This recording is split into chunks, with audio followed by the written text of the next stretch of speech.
Start. మరొకసారి పిచ్చి పట్టిన కుక్కలాగా ఎట్లా ఉంటారో అని నిరూపితమైంది అరవింద్తో.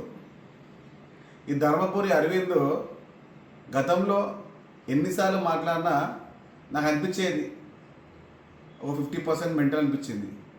కానీ మొన్న మాట్లాడితే పక్కా 100% ధర్మపురి అరవింద్ అని ఒక పిచ్చి పట్టిన ఎర్రిబాగుల కుక్క.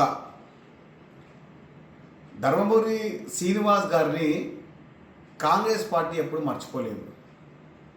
కాబట్టే నిజామాబాద్ మీటింగ్లో గౌరవ ముఖ్యమంత్రి రేవంత్ రెడ్డి గారు ఆయన పేరు తలుచుకున్నారు. గతంలో వైఎస్ డిఎస్ లాగానే ఇప్పుడు కూడా రేవంత్ రెడ్డి గారు మహేష్ కుమార్ గౌడ్ గారు అని చెప్పి ప్రత్యేకంగా ఆయన పేరు తీసుకొని ఆయన గౌరవం పెంచిన దాఖలాలు ముఖ్యమంత్రి రేవంత్ రెడ్డి గారి యొక్క హుందాతనానికి హుందా వ్యవస్థకు మంచితనానికి మరో పేరుగా రేవంత్ రెడ్డి గారు ఉంటే నువ్వు నీ స్థాయి తగ్గట్టు మాట్లాడితే బాగుంటుంది. నీ స్థాయి ఎంత అంతనే మాట్లాడు. గాలిలో పెరిగిన గాలిలో గెలిచినటువంటి ఒక గాలినా కొడుకు నువ్వు. నీకు రేవంత్ రెడ్డి గారి గురించి మాట్లాడే అర్హత ఎక్కడిది? ఆ స్థాయి ఎక్కడిది? కాబట్టి చెట్టు పేరు చెప్పి పళ్ళమ్మునుకునే ధర్మపురి అరవింద్ నీ స్థాయి తగ్గట్టు మాట్లాడు.